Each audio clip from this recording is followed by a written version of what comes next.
قرآن پاک میں اللہ سبحانہ تعالیٰ کہتے ہیں کہ قرآن پاک اللہ تعالیٰ سے شکایت کرے گا کہ یا رب العالمین انہوں نے مجھے چھوڑ دیا تھا۔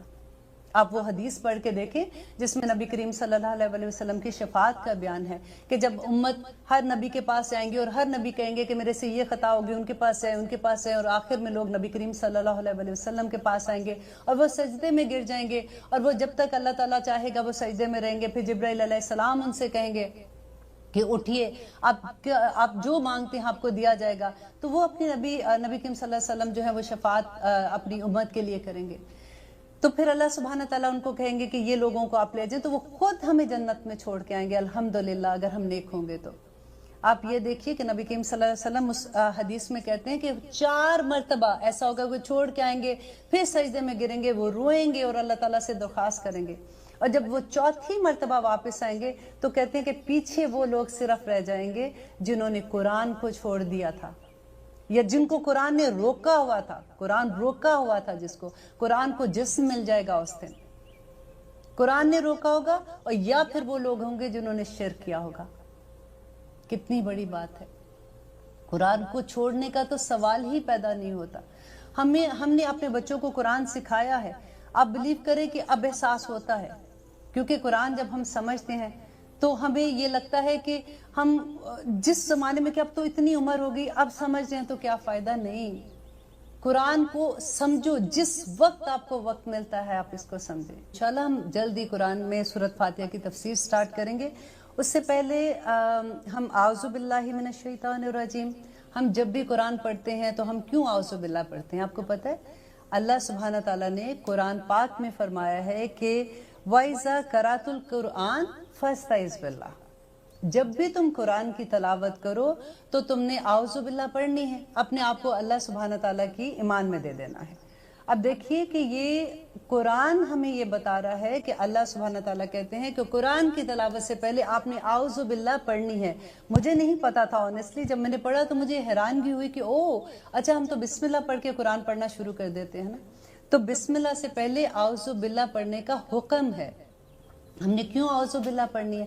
اب یہ ہوتا ہے کہ ہم تو نیک کام کرنے جا رہے ہیں، ہم کون سا کوئی غلط کام کرنے جا رہے ہیں کہ اللہ سے کہیں کہ اللہ میاں سے بچانا، اس مصیبت سے بچانا، اس آفت سے بچانا، لیکن ہم تو قرآن پڑھنے جا رہے ہیں، کیونکہ شیطان جو ہے اس کو کسی صورت یہ پسند نہیں ہے کہ ہم قرآن کا علم لیں۔ آپ دیکھیے کہ ابلیس کون تھا۔ اب ہمیں اللہ سبحانہ تعالیٰ جب ہم سورۃ بقرہ پڑھیں گے نا، آپ بلیو کریں آپ کو اتنا مزہ آئے گا، آپ کو اتنا مزہ آئے گا کہ آپ کا دل ہی نہیں چاہے گا کہ کوئی آیت، جیسے اگر ہم فار ایگزامپل 5 آیات کریں گے نا تو آپ کو افسوس ہی رہے گا کہ ہائے 6ٹھی بھی کاش آیت کو ہم لوگ آج کر لیتے۔ اتنا مزہ آتا ہے کیونکہ قرآن جو ہے نا وہ نزول کے حساب سے جیسے نازل ہوا تھا اس طرح سے قرآن کتاب کی شکل میں نہیں ہے۔ اور مجھے کبھی بھی پہلے سمجھ نہیں آتا تھا جب ہم سنتے تھے اچھا نازل ایسے ہوا تھا لیکن یہ کتاب کی شکل میں، تو واٹ از دا ریزن؟ لیکن جب آپ سورۃ بقرہ سٹارٹ کریں گے نا تو آپ کو اس کی بھی حکمت سمجھ آئے گی کہ اللہ سبحانہ تعالیٰ نے کیوں اس طرح سے ہمیں کتاب کی شکل میں دیا، اور کس طرح سے نزول فرق تھا اور کتاب کی شکل میں کیوں فرق ہے۔